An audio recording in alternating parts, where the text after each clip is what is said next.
Hey guys, and welcome to this episode of Conclave Chronicles, my weekly PvP series. Now, unfortunately, this commentary is being done in post, which means what I'm recording now isn't happening at the same time as the gameplay, and that's because, unfortunately for me now, the servers are down. So I kind of started recording everything and then couldn't log in, which was kind of awkward. But I really wanted to do this video to talk about Spectres of Rail. If you don't know, Update 19, the new biggest Warframe update, is being released in 3 separate parts. They did the first one, which was Lunaro, and now they've done this one, which is Spectres of Rail, which comes with the new star chart, which is star chart like 3.0.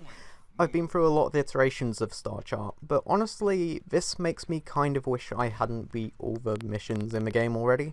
Because it makes it look very appealing, like it gives you clear objectives on each planet to progress to the next planet, and there are these things called junctions which I'm really looking forward to playing, and apparently completing them gives you mastery, which levels up your overall Warframe profile, which is pretty cool. And junctions are, like apparently you actually, apparently the Spectres of the Rail live there. So I'm assuming that's a new type of enemy. Hell, for all I know, it could actually be a neutral colony, and they could be NPCs. But I very much doubt that, let's face it, this is Warframe, things want to kill you. So, new star chart, pretty cool, I really like the design, it looks great. And it's great for new players, it will bring a lot of new players who come to the game will be hooked by it, I think. The update also came with Kavats, and Kavats are the cat equivalent of Kubros, and I like them. They're a bit more agile. They come with a lot more useful skills and mods, in my opinion.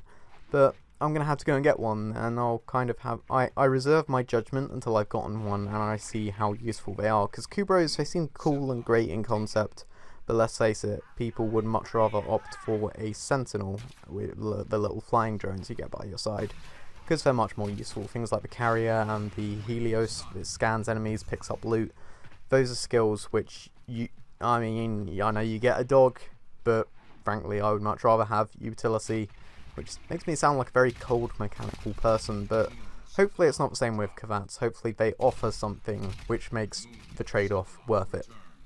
So Kavats Star Chart 3.0, they also add something actually PvP related. They've reworked the stance system, so supposedly, as far as my understanding goes, each weapon now comes with a stance of its own. You don't need to equip a stance, but each weapon will have a stance associated with it, which is great for the people who don't own the stance mods, which I know is probably the majority.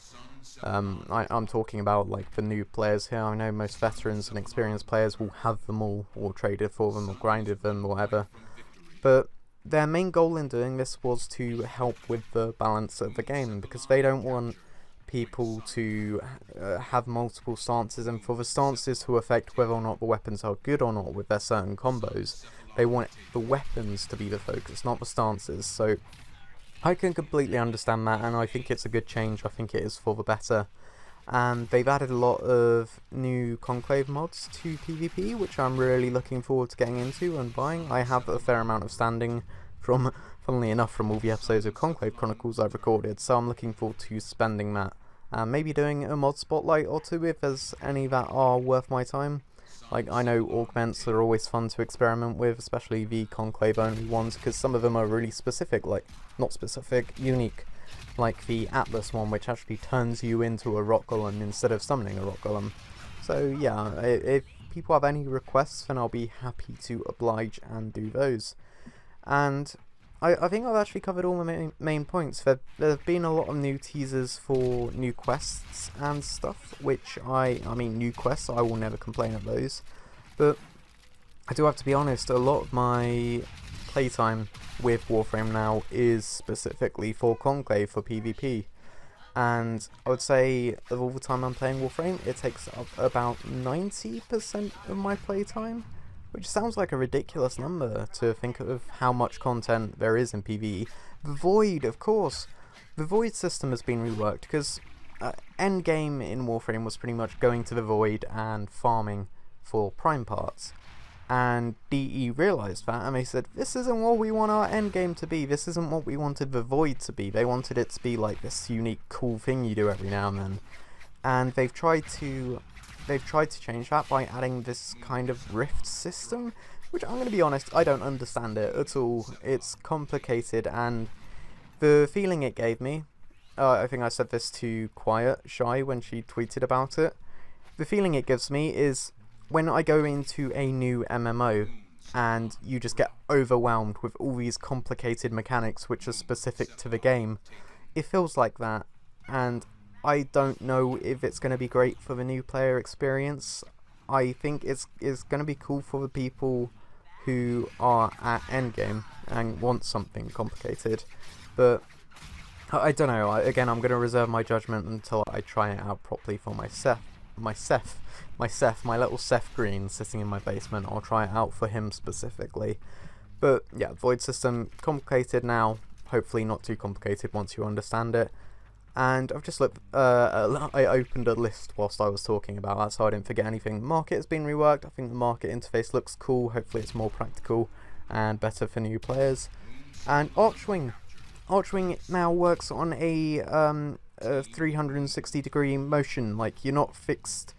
It now feels like you're a proper pilot. You have a lot more control over your movement, and well, yeah, movement has been rehauled, which I know a lot of people aren't going to be happy about. A lot of people, it's going to make them feel sick, and it's going to be jarring, and it's going to be really weird having that degree of movement.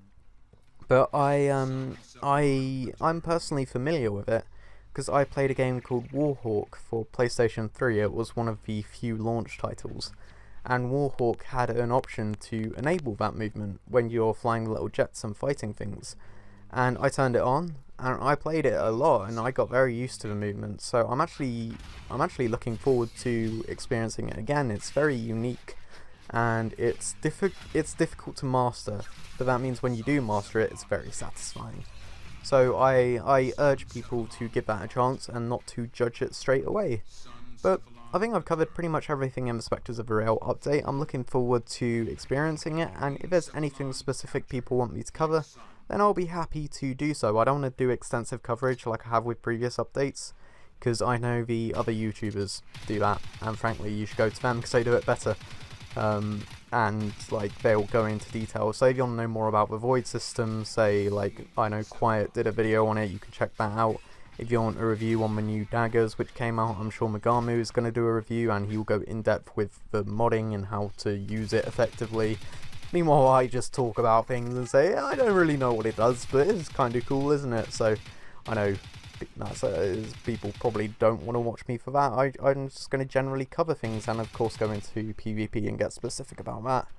But until next time, next time will be an actual live commentary of Conclave, and I'm going to be trying out, well, I suppose I'll try the new daggers. If not, I'll just try what people request. But until then, this is me, Evans with a Z11. Please leave a rating if you enjoyed the video, and until then, this is me out. Peace. I don't know why I said until then, like, until you leave a rating for the video, then I'm gonna go out. I suppose technically, yeah, in fact, I'm not ending this video until you click that like button. You know, I'm actually genuinely waiting. So, you might even, you're tabbed out right now, aren't you? Tab back in, scroll down and click that like button. And then, yep, there you go, I'm gonna end the video now. Thanks guys, bye.